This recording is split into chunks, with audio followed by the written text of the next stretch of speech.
Namaskar students. So in this lecture we are going to discuss about the receiving end power circle diagram. Now what is the circle diagram? There are generally two methods for analyzing the performance of the transmission line. The first method is analytical method and the second method is the graphical method. Okay, so first method that we have discussed up till now is analytical method. We can say it is found to be laborious because हमें बहुत सारा calculation करना पड़ता है. लेकिन जब हम graphical method के बारे में बात करते हैं, so it is a convenient method to finding the performance of the transmission line because it is very easy, at the same time it will consume the less time. Okay, so graphical method से हम जब power हमारा जो transmission line है उसका performance find करते हैं तो वो बहुत इजीली हम फाइंड कर सकते हैं. आज के लेक्चर में हम particularly receiving end power circle diagram के बारे में बात कर सकते हैं. ठीक है, ऐसे हम sending end power circle diagram भी ड्रॉ कर सकते हैं. दोनों चीज एकदम सेम होगी. अगर आपको ये समझ में आ गया तो sending end power circle diagram आप इजीली बना सकते हो. Okay, so with this let's get this lecture started.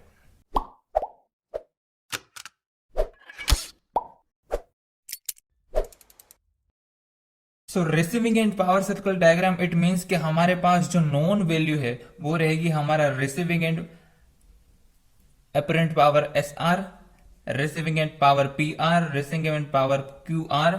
Also let's say we have this is let's say it is sending end voltage V S, here it is receiving end voltage V are.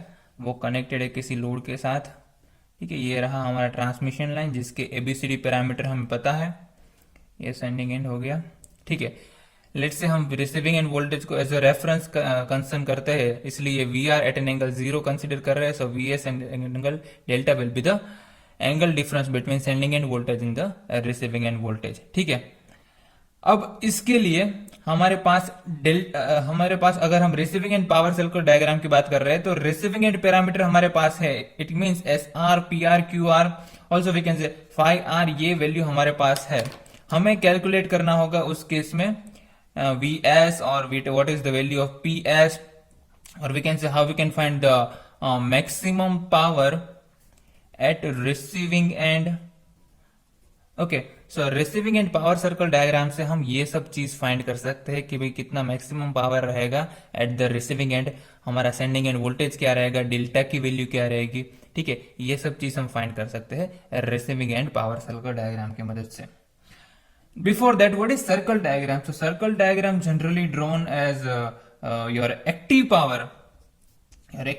P as x-axis and your reactive power Q as your y-axis. So हम reactive power को y-axis पे draw करते हैं और active power को x-axis पर draw करते हैं.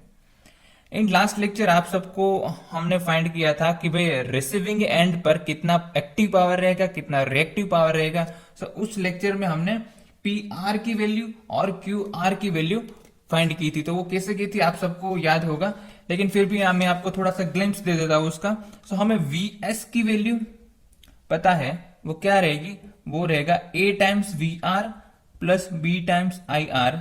सेम आई एस की वैल्यू क्या रहेगी, C times V R plus D times I R. यहां पर एबीसीडी पैरामीटर की वैल्यू डिपेंड्स होगी हमारी ट्रांसमिशन लाइन पैरामीटर्स पर से. ठीक है, अब हमें पता है हमारा अपरेंट पावर एस आर क्या है, वो है we R I R conjugate. ठीक है, और आई आर की वैल्यू मैं यहां से निकाल सकता हूं. इसको अगर मैं आई आर के टर्म्स में लिखूं तो मैं लिख सकता हूं I R is equal to V S by B minus A by B V are.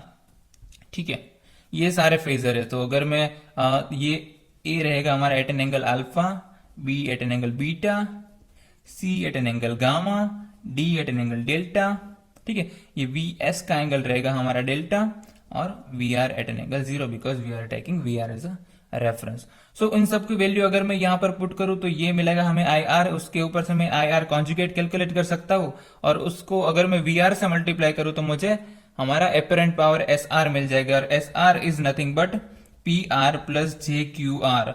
तो उस वजह से मुझे पी आर और क्यू आर की वैल्यू मिल जाएगी. ये अब तक हमने लास्ट लेक्चर में किया है. सो अगर आपको पता नहीं कि पी आर और क्यू आर की वैल्यू क्या रहेगी, आप लास्ट वीडियो देख सकते हैं जिसमें हमने ये पी आर और क्यू आर की वैल्यू कैलकुलेट की है. ठीक है, अब वहां से हम हमारा सर्कल डायग्राम है जो ड्रॉ कर सकते हैं, लेकिन फिर भी यहां पर मैं हमारे पी आर और क्यू आर की वैल्यू फिर से लिख रहा हूं, सो आपको फिर से वो याद आ जाए, वो होगी V S V R divided by B cos of beta minus delta minus A by B V R square cos of beta minus alpha. ये था हमारा रिसीविंग एंड पावर, और रिसीविंग एंड रिएक्टिव पावर था V S V R by B cos of beta minus delta minus A by B V R square sine beta minus alpha. So ये है हमारा P R and Q R. Let's say this is equation number 1 and equation number 2. Okay, I hope you get it. Now this equation number 1 and equation number 2 also can be written as PR. If ये वाली term को मैं equal to के इस side ले आऊं और ये वाली टर्म को भी इक्वल टू के लेफ्ट हैंड साइड लेके आओ, तो ये रहेगा मेरा P R plus A by B V R square cos of beta minus alpha is equal to V S V R by B cos of beta minus delta. ठीक है, ऐसे मैं लिख सकता हूं। सेम वे में रिएक्टिव पावर वाला जो इक्वेशन है उसको भी लिख सकता हूं कि Q R plus A by B V R square sine beta minus alpha is equal to V S V R by B cos of beta minus delta. ठीक है, एक मैंने गलती कर दी है, यहां पर साइन आएगा नहीं कि कॉस। ठीक है, तो उस वजह से यहां पर भी आएगा sine of beta minus delta. I hope you understand. ठीक है, let's say this is equation number 3. Okay, now from this equation let's say if we square both this equation and add both this equation it will give, अगर left hand side को हम square करेंगे तो ये बनेगा हमारा P R plus A by B V R square cos of beta minus alpha whole square. Okay, so we are squaring both this equation at the same time we are also adding both this equation, so it will be PR this term whole square plus this term whole square, that will be QR plus A by B VR square sin beta minus alpha whole square. तो ये हो गया left hand side. Right hand side में क्या रहेगा V S square V R square B square, और यहां पे आएगा इन दोनों का square, that is nothing but cos square beta minus delta plus sine square beta minus delta. Okay, अब हमें ये पता है cos square beta minus delta plus sine square beta minus delta is nothing but 1. By using simple trigonometric identities we can say it is nothing but 1. So if you just look at this equation number, let's say this equation number 4. Okay, so if you look at this equation, I have just give you the definition of circle diagram. So circle diagram की definition क्या थी कि हम जो reactive power है उसको y axis पर draw कर रहे हैं, और हमारा जो active power है let's say that is drawn on your x axis. Why? Let's say that is MVAR. Because इस इक्वेशन को आप अगर ध्यान से देखेंगे तो ये equation it is nothing but the equation of a circle.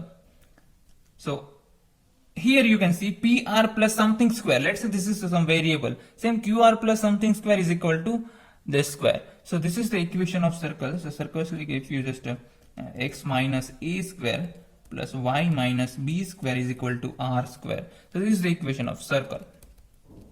Okay, so if you compare this equation with the equation number 4, you will come to know this equation is nothing but the equation of circle. And from this we can know the center of the circle as well as the radius of the circle. So if you compare both this equation, you will know that the radius, that is r square, is nothing but vs square vr square is equal to beta square. Okay, so I am writing here. So r square is equal to, we can say, vs square vr square and b square, not beta square. And if you take the under root, you will get vs vr by b. That is your radius of the circle diagram. Okay, same way if you just compare this, you will get x coordinate. and y coordinate. Now what is x coordinate? So if you compare this, you will get x coordinate, or we can say the value of a is nothing but minus of a by b vr square cos beta minus alpha. Same, minus of a by b vr square sin beta minus alpha. तो ये हो गया हमारा x coordinate and y coordinate circle diagram के. ठीक है, अब हम ड्रॉ कर रहे हैं receiving end power circle diagram. सबसे पहले मैंने बताया था कि हम आज ड्रॉ करने वाले हैं receiving end power circle diagram. So हमारे पास कौन कौन सी चीज है वो नॉन है. तो हमारे पास हमारा receiving end power P are है, हमारे पास क्यू आर है, पी आर क्यू आर है, तो हमारे पास फाई आर होगा. ठीक है, हमें कैलकुलेट क्या करना है, हमें कैलकुलेट करना है ट्रांसमिशन लाइन का परफॉर्मेंस कैसा रहेगा, और वी कैन से हमें सेंडिंग एंड वोल्टेज फाइंड करना है, हमें डेल्टा फाइंड करना है, हमें फाइंड करना है कि मैक्सिमम पावर कितना रहेगा एट रिसीविंग एंड. ठीक है, तो ये सारी चीज हमें receiving end power circle diagram से मिल सकती है. ठीक है, अब इसको ड्रॉ कैसे करेंगे. हमारे पास आर की वैल्यू है, एक्स वाई कोऑर्डिनेट है. So step by step procedure follow करना होगा. सो फर्स्ट स्टेप क्या रहेगा, ये transmission line 3 phase transmission line होगी. So you have to convert into per phase. So हम पर फेज एनालिसिस करेंगे. आप 3 फेज एनालिसिस भी कर सकते हैं, लेकिन अगर बैलेंस ट्रांसमिशन लाइन है तो उस केस में वो सेम ही रहेगा. We have to multiply it by 3 times. So we have to first convert our 3 phase transmission 3 phase parameter into per phase. Okay, the second step is we have the radius of the circle as well as the coordinates of the circle. So we have to first, if we just place our center of the circle. Okay, और यहाँ पर हमें scaling करनी पड़ेगी कि हमें reactive power की value पता है. ठीक है, सो उसको स्केल के accordingly we have to scale it. ठीक है, अब circle diagram step by step draw करता हूं और साथ में आपको स्टेप्स भी बताता हूं. So it will be very clear to you guys. यहां पे ध्यान दीजिए. ठीक है, so what is circle diagram. It is nothing but we are drawing active power on X axis. So that is, let's say it is in megawatt, and reactive power on y axis, that is MVAR. Okay, let's say this point is your origin O. Okay, अब हमें draw करना है. First step is, let's से हमने सारे parameter हमारे हैं, जो वोल्टेज है, जो करंट है, रिसीविंग एंड पावर है, रिसीविंग एंड रिएक्टिव पावर है, उन सबको पर फेज में कन्वर्ट कर दिया है. उसके बाद हमें ड्रॉ करना होगा हमारा सेंटर. अब सेंटर कहां पर ड्रॉ करेंगे, तो उसको हमारे एक्स कोऑर्डिनेट और वाई कोऑर्डिनेट्स की मदद से हम ड्रॉ कर सकते हैं. सो यहां पर आप देख सकते हैं इन दोनों की वैल्यू, एक्स कोऑर्डिनेट्स की वैल्यू भी नेगेटिव है, वाई कोऑर्डिनेट्स की वैल्यू भी नेगेटिव है. It means we have to go in a third quadrant. So we are in a third quadrant and the magnitude is a by b vr square at an angle of cos beta minus alpha. At the same time you can see your y coordinates is a by b vr square sin beta minus alpha. So our magnitude will be a by b vr square, okay, and y coordinate will be a by b vr square, same. So let's say this point is right here. Okay, so if we draw a line which is passing through the origin, will give you the center. Let's say this line is given by, or let's say this point is given by C. Okay, so this the magnitude of this line will be, it will be nothing but a by b vr square. Okay, and it is making the angle with x axis is nothing but beta minus alpha. Okay, so हमारे पास हमारा x coordinate है, y coordinate है. so उसकी value पर से हम अपना centre C ये हम डिफाइन कर सकते हैं. ये होगा हमारा सेंटर C. ठीक है, अब हमारे पास सेंटर है हमारा और रेडियस की भी वैल्यू है. ठीक है, अब रेडियस की वैल्यू किस किस पैरामीटर पर डिपेंड है, वो है सेंडिंग एंड वोल्टेज पर, रिसीविंग एंड वोल्टेज पर, बीटा पर। अब हमारे पास रिसीविंग एंड वोल्टेज है, क्योंकि हम receiving end power circle diagram draw कर रहे हैं, तो रिसीविंग एंड साइड की सारी चीज हमारे पास है। Vs की वैल्यू हमारे पास नहीं है, सो डायरेक्टली हमें R की वैल्यू पता चल सकती नहीं है, ठीक है। B हमारे पास है ट्रांसमिशन लाइन पैरामीटर के ऊपर से, लेकिन हमारे पास Vs की वैल्यू नहीं है, तो R की वैल्यू हमें फाइंड करनी पड़ेगी। वो कैसे करेंगे मैं बताता हूं। अभी हमारे पास PR की वैल्यू है और QR की वैल्यू है और फाई R की वैल्यू है, सो उसकी मदद से हम R की वैल्यू कैलकुलेट कर सकते हैं। कैसे कर सकते हैं?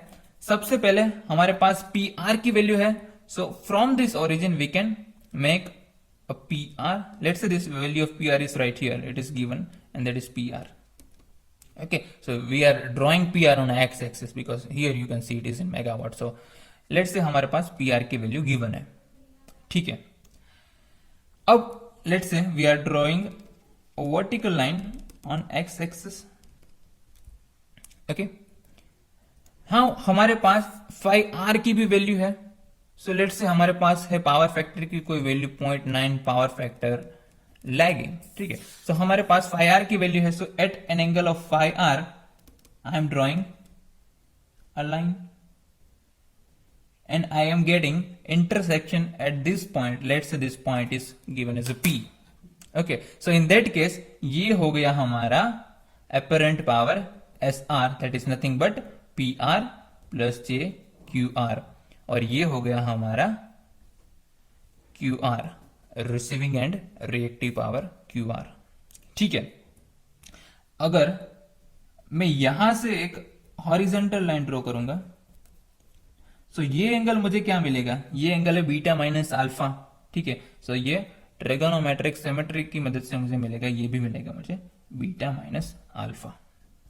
ओके, अब ये हमारे पास पॉइंट P है, ठीक है, हमारे पास सेंटर C है। सो इन दोनों को अगर मैं जोड़ूंगा, इन दोनों लाइन को अगर मैं दोनों पॉइंट को अगर मैं कनेक्ट करूंगा, तो ये मिलेगा मुझे हमारा radius R, that is nothing but VS VR by B। और इन रेडियस की मदद से अगर मैं इसको सेंटर लेके इतनी रेडियस लेकर अगर मैं सर्कल ड्रॉ करूंगा, तो ये मिलेगा मुझे हमारा सर्कल, ठीक है। अब यहां पर आपको ध्यान देना पड़ेगा, हमारे पास ये एंगल है बीटा माइनस अल्फा, ठीक है। अब ये वाला एंगल क्या रहेगा? That is angle nothing but हमारा जो रेडियस है उसका इस हॉरिजॉन्टल एक्सिस के साथ में एंगल क्या रहेगा, उसके बारे में बात करता हूं। तो यहां पर ये term VS VR by B वाला टर्म है, वो कहां से आया है? तो अगर मैं इक्वेशन 1 और इक्वेशन 2 को आपको फिर से दिखाऊं, सो VS by VR divided by B, उसमें एंगल आप देख सकते हैं it is nothing but beta minus delta. तो इसका एंगल हम यहां पर सब्सटीट्यूट करेंगे, तो ये क्या रहेगा? बीटा माइनस डेल्टा, ठीक है। अब यहां पर आप देखेंगे ये बीटा माइनस अल्फा है, ये बीटा माइनस डेल्टा है। सो हमारा अल्फा और डेल्टा की वैल्यू क्या रहेगी, वो हमें कैलकुलेट करना होगा, क्योंकि हमें अल्टीमेटली वैल्यू कैलकुलेट करनी है डेल्टा की, and delta is nothing but हमारा जो सेंडिंग एंड वोल्टेज है उसका और रिसीविंग एंड वोल्टेज उसका एंगल डिफरेंस क्या है। सो हमें सेंडिंग एंड वोल्टेज साइड की सारी चीज निकालनी है। सो डेल्टा हमें निकालना हो तो कैसे निकालेंगे? यहां से निकालना पड़ेगा, ठीक है। सो यहां पर मैं एज्यूम करता हूं ये एक रेफरेंस लाइन है, ठीक है। अब यहां पर ये एंगल है beta minus alpha, okay. So let's say ये एंगल क्या रहेगा? तो अगर ये बीटा माइनस अल्फा है, सो ये एंगल रहेगा हमारा अल्फा,